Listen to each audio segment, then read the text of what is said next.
அசைவம் சாப்பிடுவது சரியா தவறா என்றால் அசையாது அழுகும் பிணத்தை உடல் புழுக்கள் ருசியாக சாப்பிடாது போனால் இறந்த உடல்கள் எல்லாம் உலகை விட்டு எப்படி மறையும்?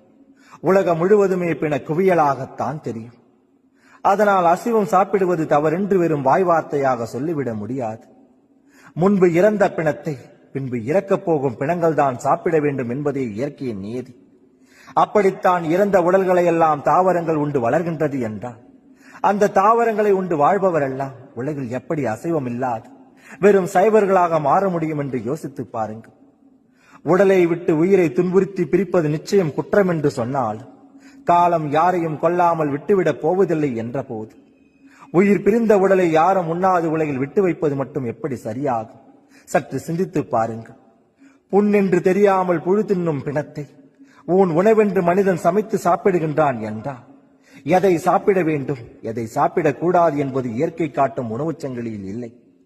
அவரவர் எண்ணத்திலேதான் உள்ளது என்பதை புரிந்து கொண்டாலே திருவள்ளுவர் எதற்காக புலால் மறுத்தல் என்ற தனி அதிகாரத்தையே அமைத்தார் என்பது புரிந்துவிடும். அசைவம் சாப்பிடுவது சரியா